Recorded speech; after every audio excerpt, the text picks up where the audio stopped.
From the Windows, Doors, and More Studios, your one-stop shop for all your kitchen and bath needs. The Pat Miller Program. Whoa, 92.3 FM and 1190 AM. Depend on it.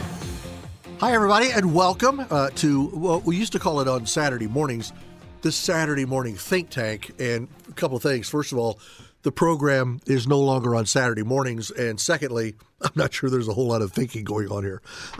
To those of you that were very kind to me this week, you sent me emails or texts or Facebook posts or something. Thursday was my birthday, and it was 70 large. Don't ask me why. Chronically, for me, birth dates that I saw my friends having trouble with, turning 50, turning 60, turning 65. They didn't bother me. They didn't upset my apple cart. But this one turning 70, I feel like now I really am old. I can't deny it anymore. I can't go hiding. I can't go under a blanket and just say, I'm in here hiding. No, I can't do it. But for those of you that sent me some very nice comments, thank you very, very much. I appreciate the fact that you realized something between you and me, because I do realize that. And I'm not talking about people that agree with me on everything. If you write me or say something, if it's in agreement sometimes, or if it's in agreement never, still means a great deal to me that you write. And I'm hoping that for my birthday, if you were one of them that gave me some birthday greetings, I've not yet read them all. But if you are, then in that particular situation, I'm very grateful for the fact that we can have a conversation, even if we don't always agree. Okay? Let me go into some things here about the President of the United States, Joe Biden. Joe Biden said, you know, my son says, Pat, why are you repeating words? I'm reading you verbatim the text of what he said. You know, my son says you ought to have we all have various short-term descriptions for your jobs, for what you're accomplished. You should say Joe Jobs. Okay, well, that took him a long time to get to a 2-word description of what it is that he and obviously his son think that the president has accomplished in just over 3.5 years in office. But I would say it looks to me like things perhaps came up a little shy of what it could have been. Look, here's the thing, and this is coming now from my favorite person in Washington, D.C., Karine Jean-Pierre, the transplanted press secretary of the president's office. And Karine said this, and again, I'm quoting, "These right-wing critics of the president have a credibility problem. Instead of talking about the president's performance in office, and what I mean by that is his legislative wins, what he's been able to do for the American people across the country, we're seeing these deep fakes, these manipulated videos, and it is, again, done in bad faith." Okay, several points there in her little statement, and some of them are things that we're going to be picking up in the next segment or two, where we talk about right-wing media and edited videos and deep fakes. We'll talk about all of that. But let's take this quote of hers, because nobody works more closely with him than her. Sure, you've got people, the vice president, you've got the leader for the Democrats in Congress, the leader for the Democrats in the Senate. Yes, they work closely with him. Yes, they do. Yes, they do. But on a day-to-day basis, office right next to his, talking over everything with him. She's in there. He comes to her office. All of that. Nobody is as intrinsically intertwined with the president more than their press secretary. Let me take apart what she has said here. These right-wing critics of the president have a credibility problem. First of all, what is a credibility problem? You say or you do something that is obviously and totally not true. And we can disprove it by facts, and we can disprove it by media, and we can disprove it by this, or we can disprove it by that. Okay, so what is it? Instead of talking about the president's performance in office, okay, what does that mean? When I say, talk to me about Joe Biden's performance in office, how he conducts himself. And I don't think that Joe Biden has the problem, for example, of his conduction that Bill Clinton had, for example. I don't think the president is off in some side office doing untold things, okay? I just don't think so. But what is his performance in office? She wanted to say it's his legislative wins. I would suggest to you those are not even all that tremendous. I don't know that I've been happy with any of them. They put rules and regulations and taxation in a much more precarious position for Americans like you and me.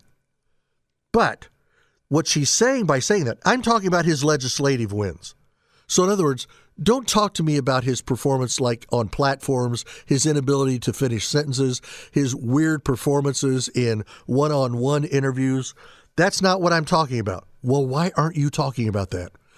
I would suggest to you that when a president walks off of a platform over in Europe after they've finished a G7 meeting, and he steps off the platform when they're getting ready for the famous G7 photograph and all of that, and everybody knows that they all hold their positions, and everybody starts looking around, where's Uncle Joe? And the Prime Minister of Italy sees him wandering off and out toward a garden and a little forest that's there. And she steps off and she goes and she gingerly takes him by the arm and she whispers some words to him. And as she leads him back to the platform, he still doesn't know where he's going. He acts like he doesn't know who she is. I'm not sure he knows who he is. Our friends in the world, when they see that, do you think they take great comfort in that? Knowing that he checks out that often? I mean, you can't go a week without finding something where the president has discredited himself by his performance in the office. You just can't. And then to say we're seeing these deep fakes, these manipulated videos, and it's being done in bad faith. You know, I get some comments from some people in Washington, some of them not my friends. I'm not telling you that there are people in the president's close ensconced people around him that are listening to this program. I will tell you that there are leaders in the Democrat Party and in the Democrat campaign that do listen to this program. Why, I don't know. Why they would be bothered by one short, fat, ugly guy in Fort Wayne, Indiana is beyond me. But I know that they do. I get emails from them sometimes. I get comments from them sometimes. But why are you getting so bent out of shape over something I might say or do, or a quote I might play, or an audio I might play here on this little program in Northeast Indiana? That's just how scared they are. That's how terrified they are. How can you be that afraid? Look, don't listen to me. Do this. I'll say this again later in the show, but go find one of the videos of the president walking off a stage, saying things he shouldn't have said. And make sure you do this. You watch the entire video. If it's a YouTube answer to something that he's asked by a member of the media, listen to the entire answer. Because you can't sit there and just take it out of context and then expect everybody to believe what you're saying. You have to listen to the entire video. But for Karine Jean-Pierre to say, for example, when Peter Doocy plays a quote of his on Fox and he plays all of it, it's a little hard to say that he's playing the deepfake, that he's editing out of context, that he's not doing what he should be doing in this whole thing of what's going on with the video. If I sit here and I have a video that I play, or let's say it's a newscast, and we've got Derek or David or somebody in our newsroom, and they play a quote and they play the entire quote, if the people in the quote didn't like it, but it wasn't taken out of context, it wasn't edited, it was played in its entirety, that's not deep fake. In fact, I will suggest to you for Karine Jean-Pierre to say, well, that's just deep fake when Peter Doocy or whoever does it, okay, Dan Bongino, and they play the whole quote, that's not being deep fake. Saying that it's deep fake is being deep fake. That's my take. We've got more coming up. Segment 2 coming up straight ahead after this quick break. Thanks for being with us today. This is Pat Miller here on WOWO 92.3 FM and 1190 AM. This is the Pat Miller Program on WOWO 92.3 FM and 1190 AM and on the WOWO app. Welcome back. Glad you guys are still with us on this Saturday. We used to call this, when I had the Saturday program back at the start of my radio career, it was on Saturday, but it was from 6 to 9 in the morning. And somebody said to me the other day, I was at a political meeting, and they said, maybe it would be better if they put you back on from 6 to 9 in the morning, as more of us might have a chance to Shh! Don't ever utter those words again, okay? I don't like being up at 6 in the morning, because to be on the air at 6, I got to get up at 4. Don't like it. Not going to do it. If you can't always listen from noon to 3, and I get it, life gets busy, especially during the summer, here's the beautiful thing. You can listen live, or as soon as the program is over on Saturday, it is all podcast. Just go to wowo.com, go to the Pat Miller Program, and click on the podcast portion of the page, and all of the podcasts are there. Every podcast is 3 hours, okay? So this week it will be June the 22nd, hours 1, 2, and 3. And then all of the previous weeks are laid in there exactly the same. So go there, have fun, go back and re-listen. Listen if you haven't heard yet. And if you hear something that's really cool and you're like, my friend from church needs to hear this, just go in and send him the link to the podcast. Say, hey, here it is. It starts at minute 22 or whatever, and you can go on from there. All right? Thank you very much. Hey, there is a growing and insidious, this coming from Nicole Wallace from MSNBC, there's a growing and insidious trend in right-wing media to take highly misleading and selectively edited videos of President Biden and use of those videos to spread messages virally to cast doubt on President Biden's fitness for office. Can I take just a different angle here, if you don't mind, Ms. Wallace? Again, we're not shortening the videos. We're not picking them out. We're showing you complete videos of things that have occurred. Instead of a growing and insidious trend in right-wing media to take highly misleading and selectively edited videos of Biden, how about this? The problem that the left has, that they can't stand up to videos that the right wing are using, as they're used even in their entirety, that cast doubt on President Biden's fitness for office. Because maybe there's a problem with his fitness for office. I mean, look, after 3.5 years of this, can we not come to the conclusion there's something wrong here? There really is something wrong here. And I've got to believe that the people in the White House and the people in the Republican Party, or the Democrat Party rather, they are highly aware of it. Highly aware of it. And then you get some of them like Joe Scarborough, used to be a Republican, used to be a member of Congress, back when there were dinosaurs on the planet. Now he's living with his girlfriend that he fell in love with. They shacked up forever. Now they're married. They live and they do their show from down in Florida. I know it looks like they're in New York, but they're not.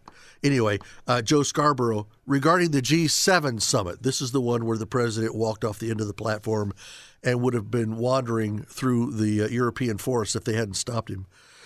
Joe Scarborough said, even critics were saying that Biden did a strong job, a very good job representing the United States at the G7. Where?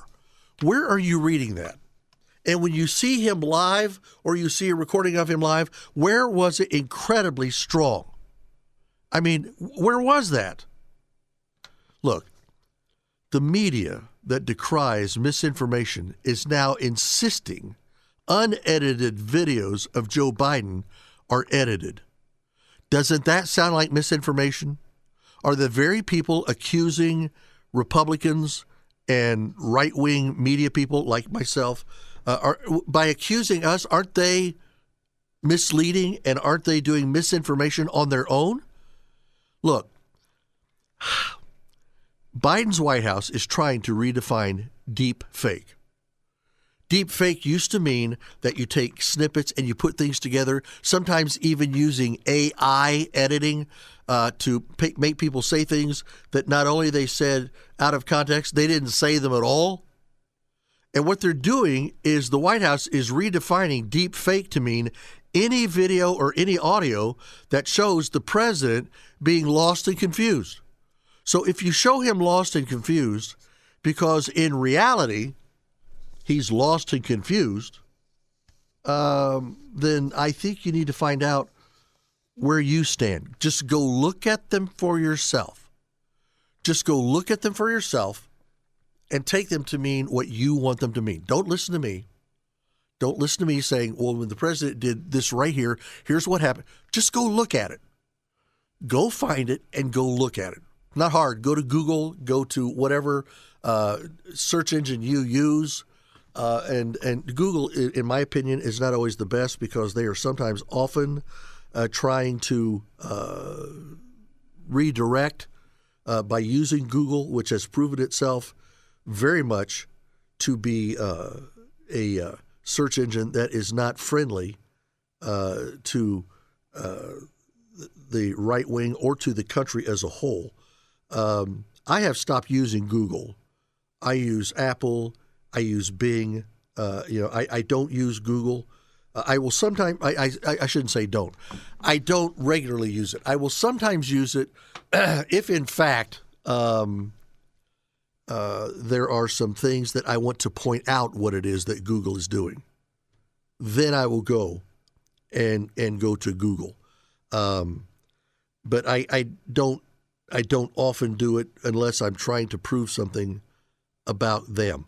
Another search engine that I have found that is of great use to me is DuckDuckGo. DuckDuckGo.com. If you find a problem with DuckDuckGo, text me, email me, do whatever, because I don't think you're going to find a whole lot of a problem there.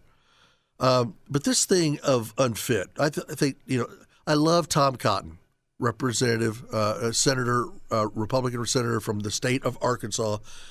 Sometimes Tom Cotton says profound things in very concise ways, and that causes things to kind of jerk into reality. Tom Cotton said this: Americans think Biden is mentally unfit because he is clearly mentally unfit for the office. Why say anything else? Why say anything else? Look, here's what we need to do. And this is just me, but here's what we need to do. Find videos, find something where you think he's unfit. Put it on your Facebook, put it out in wherever you do social media. Just go out there and put it, and then follow it and say, please disprove this with videos of his own. The guy can't even hardly read stuff that's on a teleprompter. He sounds like, the other day I heard him, forgive me, but he started into some kind of a word salad. He was reading it from a teleprompter, and I thought he was starting to seize up. That's literally what I thought. Look, Mitch McConnell, the Republican senator from the state of Kentucky, had started doing the same thing, and we all know it. Well, here's the difference, and here's why you don't hear about it anymore. Because the Republicans had decided that McConnell needed to go away. They wanted to do it with dignity. They wanted to do it without, parading him in front of everybody and just go, look how stupid this old man is. But things were happening that proved he was an old man and he was starting to have some select difficulties. So what happened? What happened? Some voices of concern got a hold of Mitch McConnell and selectively his staff, and they began to shut things down. This is the same staff that you would see McConnell there in the lobby of the Capitol making a statement on something, and as in mid-statement, he would lock up. He didn't know where he was. He didn't know where he was going. He couldn't finish his statement, and you'd see a staffer gingerly coming up, taking him by the elbow, whispering in his ear, and you'd hear him say something like, oh, okay. And they would walk him off, and that was it. So Republicans, out of concern for McConnell, said, we've got to put an end to this. And it looks like they have. He's done at the end of this year. Do the Democrats have no genuine concern for their president, or are they willing to keep him hanging out to dry? Regardless. More coming up after the bottom of the hour.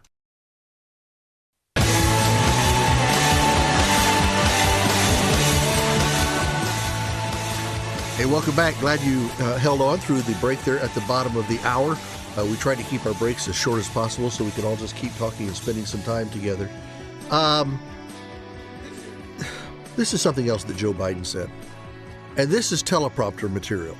So he's got people helping him with this. But he said this: today we remember the 9 beautiful souls of Mother Emanuel AME Church who lost their lives on June the 17th, 2015. The Word of God was pierced by bullets in hate and rage. A couple things here. First of all, when that horrible thing happened at that church, there is an AME church here that was going to have kind of a remembrance service because they had just come back from that church down south and they knew some of the people that had died there. So it hit very close to them. So when I got off the air that day, I went there to the church. And I will say this, I was greeted warmly. All they looked at me with a bit of a jaded eye. Many of them knew who I was. Why is he here? Is he doing this for grandstanding? Or so? I wasn't there for any of that. I was there because I also am a person of faith. And I tried to imagine if a church in my denomination had been attacked and 19 people had been killed. A couple things, Mr. President. 9 beautiful souls, absolutely. Tremendous. As they went into there to that women's prayer meeting there and began to shoot up. But it was a person with obvious mental derangement. So let's go after that. But the Word of God, man, this is totally self-serving. I wish you guys listened to the podcast of my Sunday school lesson that I do. Every Sunday, my Sunday school lesson is podcast because we've just had the conversation about exactly what is the Word of God. And we're doing it from the book of 1 Peter. But in the midst of that, the Word of God was not pierced by bullets. A lot of people have gone after the Word of God in the history of the world. It still stands. And it still stands as the living, breathing Word of God. One of the curious things that I find with this is he talks about the 9 beautiful souls of Mother Emanuel AME Church. And again, if you're a member of the AME Church, our continued grief still goes out to you. But I think it's interesting that Joe Biden never, and I mean never, ever mentions the 19,000 plus black souls murdered by other black people since June of 2015. Now, my question, and this, by the way, this is not to exonerate blacks that have been shot by whites. Those need to be prosecuted to the fullest extent of the law as well. But I just think it's curious that Joe Biden and the left never, ever, ever, ever take up or deal with the fact that 19,000, get that number in your head for a minute, 19,000. Can you imagine 19,000 people? You know, that's more than what you can cram into the Coliseum. 19,000 have been murdered by other black people. Mr. President, do those black lives not matter, or do they matter to a lesser degree than black lives that you can use for political purposes? I'm just asking. I'm just asking. Biden's campaign manager down in, he was down in Texas when he said this, but Michael Tyler said, no administration has done more for black America than the Biden-Harris administration. First of all, they don't like to link Harris with him too often because she's not a great candidate. Well, why are they doing it now? The reason they're doing it now is because she's black. And the president is floundering with the blacks. More blacks are shifting over to Donald Trump in this election, and the Democrat campaign sees it, and they're aware of it, and they don't know what to do about it. Let me ask you, are blacks stupid? Because I don't think they are. I don't think that, blacks are suffering in schools. They don't test well because we don't teach them well.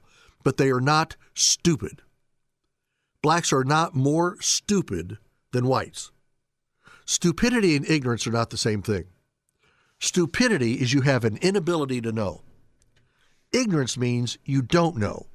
either because you were never made aware of it, you were never taught it, whatever the reason. Blacks, I find, are not stupid. Some of them are ignorant. So are some white people.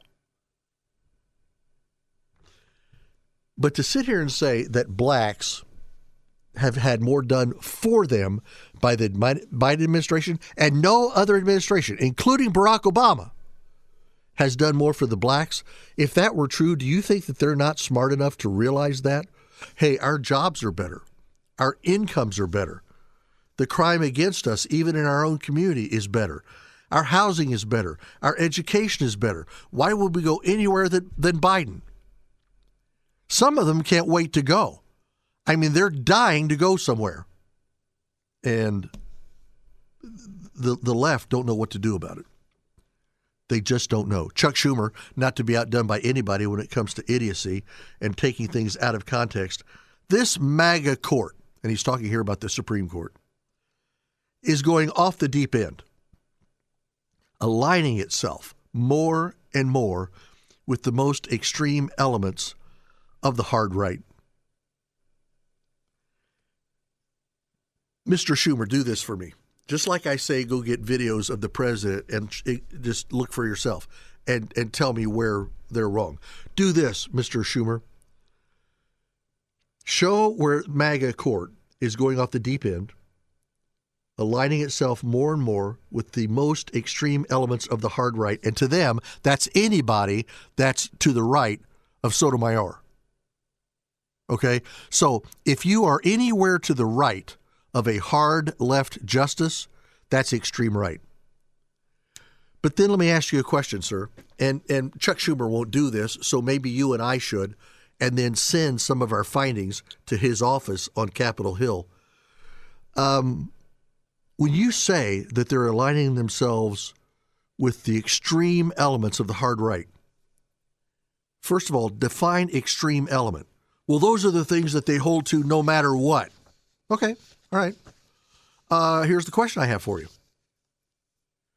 Are you talking about the Constitution? Are you talking about the Constitution?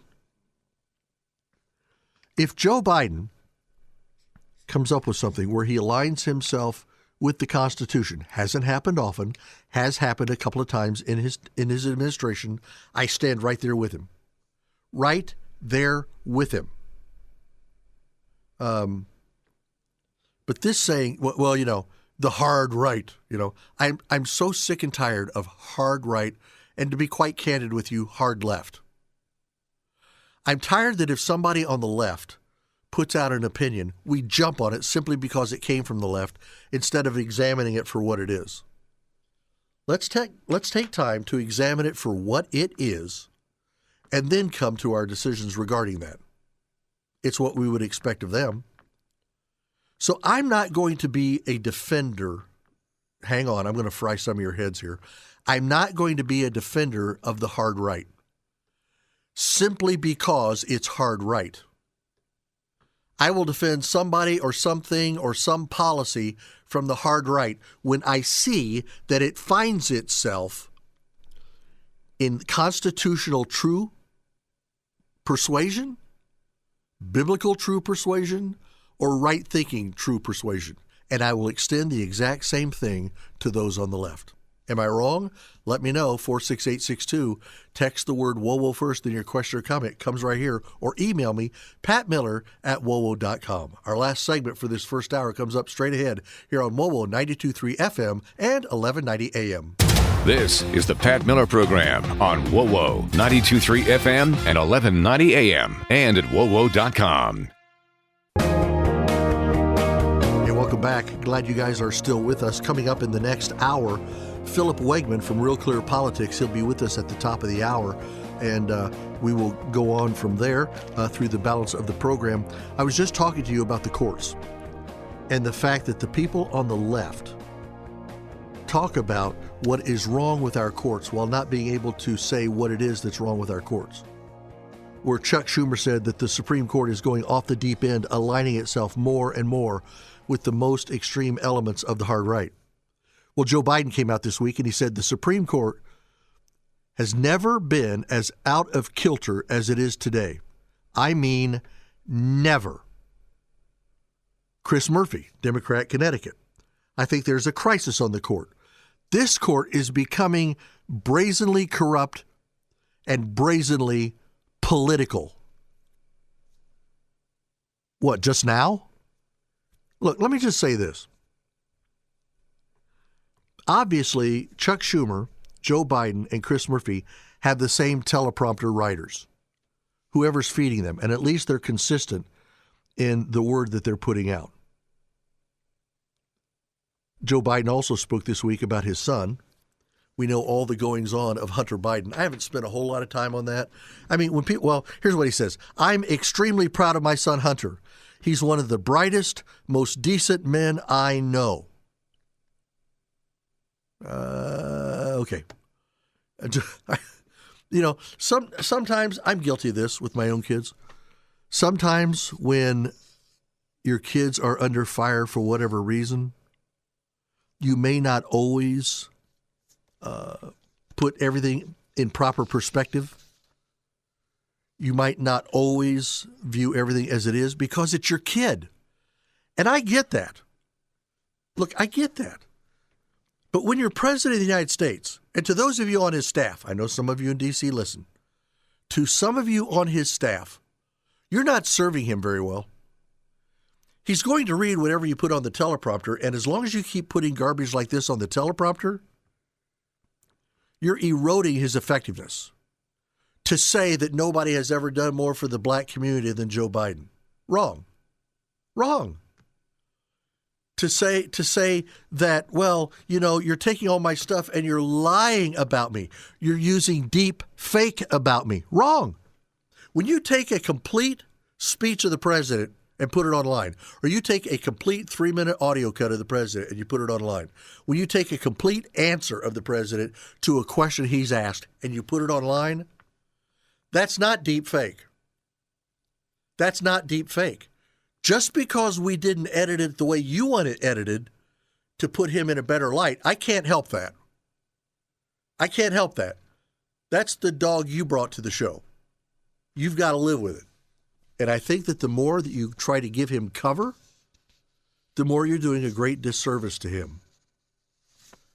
I don't always understand why you do what you do. I'm just aware that you do it. When the president says that I am very proud of my son Hunter, he's one of the brightest, most decent men I know. Not to hammer this whole thing out again, decent men don't go and try to purchase a handgun, which they already know they are not legally allowed to do because of their drug usage and because of everything that was going on around that. And he lied on the form at the gun dealer shop. He did all of that. He tried to cover it. You've got the whole thing and the whole mess of everything on his laptop. All of it. You just can't keep hiding like this. You just can't. Look, those people that are claiming that the Hunter Biden conviction proves our justice system has not been weaponized, it could not be more wrong.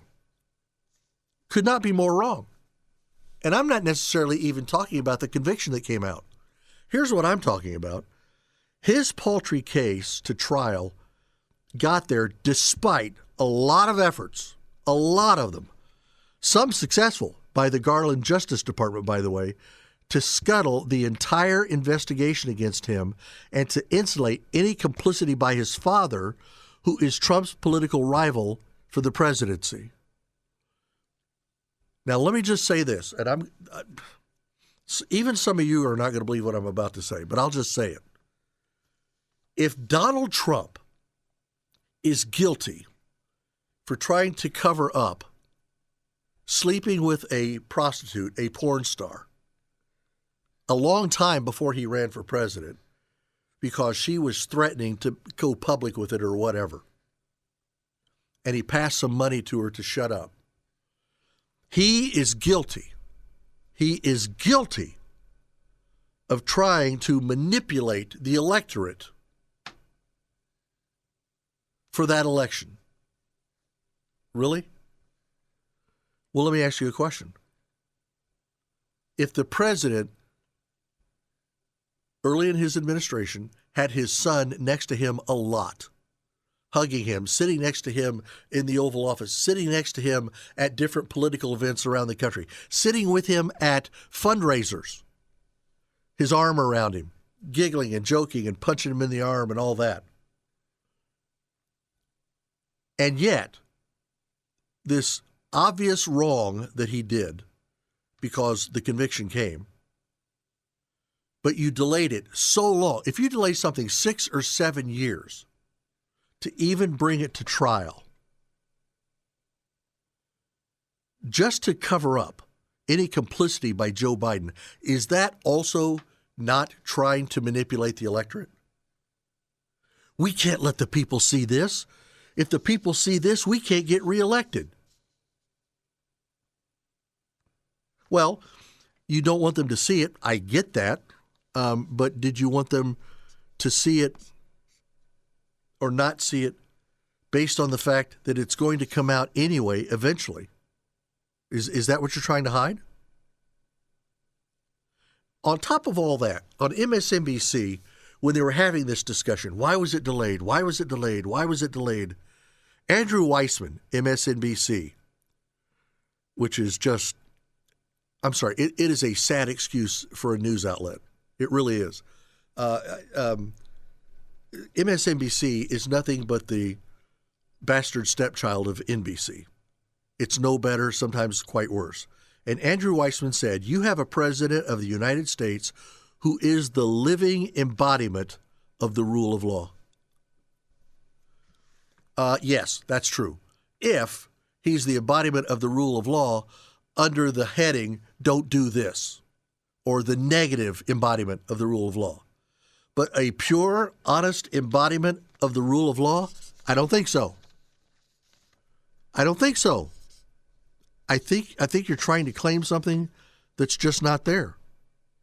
Jill Biden said, Joe isn't one of the most effective presidents of our lives in spite of his age, but because of it. What kind of a defense is that? What are you trying to do, Jill? And now, listen to me. Tomorrow on the Sunday shows, you're going to hear a lot of talking heads use that line. He's not a problem because of his age. It's because of it that he's so great. Well, then you get people that say, well, the conviction proves our justice system is equal and even. This case got to trial despite all the efforts by this administration to stop it. The Garland Justice Department tried to scuttle the entire investigation against him and to insulate any complicity by Joe Biden. And don't forget who Biden is. He's the president of the United States.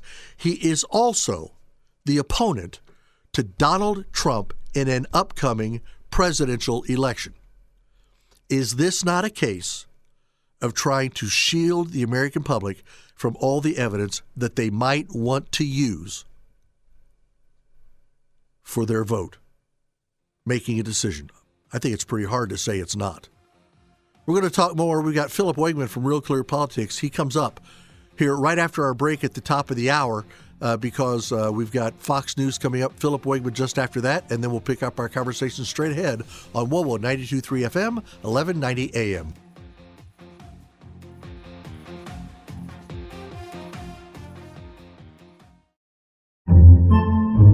Podcasts by Federated Media.